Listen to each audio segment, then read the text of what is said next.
Στη μαγειρική δεν υπάρχει παρθενογένεση.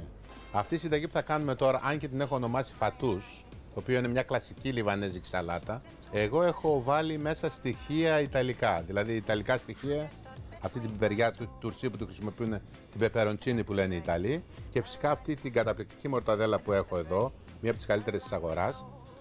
Και τι έκανα λοιπόν, χρησιμοποίησα μερικά υλικά από τη φατούς, τη λιβανέζικη σαλάτα, και τα υπόλοιπα υλικά είναι ιταλικά. Άρα θα κάνουμε μία σαλάτα φατούς, αλλά Ιταλιάνα που λένε. Ξεκινήσω να σας δείξω. Πάρα πολύ απλή. Πρώτον, θα κόψω πιπεριές ψηθές. Στην Αμερική αυτές δεν τις λένε πεπεροντσίνι όπως τις λέμε εμείς, τις πιπερίτσες τουρσί. Τις λένε για κάποιο λόγο σαλόνικα πέπερς. Δεν ξέρω γιατί. Εδώ έχω ένα μείγμα πράσινων λαχανικών, το οποίο έχει αυτό που το λέμε λολαρόσα, έχει σπανάκι μικρό, έχει ρόκα, είναι μέσα στις βιταμίνες. Θα πάρω τις πιπεριές όπως είναι και τις τουρσί, τα πεπεροντσίνι, θα βάλω ντοματίνια,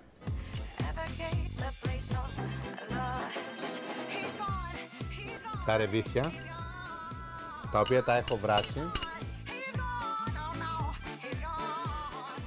Θα κόψουμε το αγκούρι.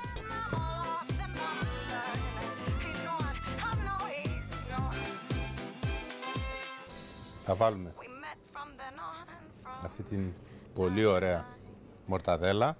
Η μορταδέλα, η καταγωγή της είναι από την Πολώνια. Αυτό δεν σημαίνει ότι εμείς εδώ στην Ελλάδα κάνουμε ωραία μορταδέλα. Ένα από τα αγαπημένα σάντουιτς μου όταν ήμουν μικρός, τα παλιά χρόνια δεν είχαμε καντίνες, οι καντίνες ήταν για τους πλουσίους. Έφτιαχνε η μανούλα μου ψωμάκι με λίγο βουτυράκι και 2 φετούλες μορταδέλα. Καταπληκτικό. Τώρα, ξύδι. Ελαιόλαδο-μπόλικο.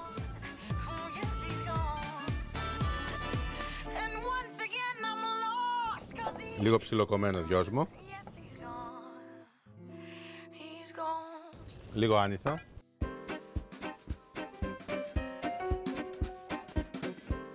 Πιπέρι. Αλάτι. Βάζουμε αράβικες πίτες, τις οποίες απλά τις έχω ψήσει με ελάχιστο λαδάκι στο φούρνο, 1-2 λεπτάκια. Δεν θέλουν πολύ, ίσα ίσα να γίνουν τραγανιστές.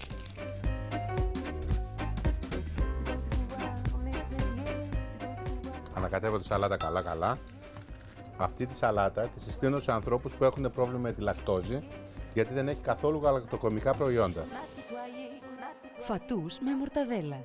Υλικά: 3 με 4 φέτες μορταδέλα, μισό αγκούρι, 2 πιπεριές κόκκινες, 2 με 3 πιπεράκια πράσινα τουρσί, 200 γραμμάρια ρεβίθια, 3 με 4 ντοματίνια, άνηθο, δυόσμο, 2 αραβικές πίτες, 1 κουταλιά της σούπας ξύδι.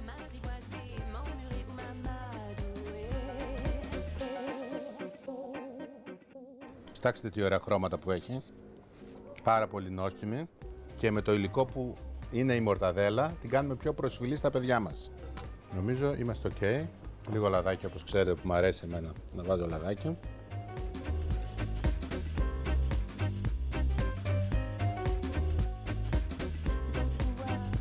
Έχουμε σαλάτα φατούς, αλιταλιάνα, με αυτή την πάρα πολύ ωραία μορταδέλα.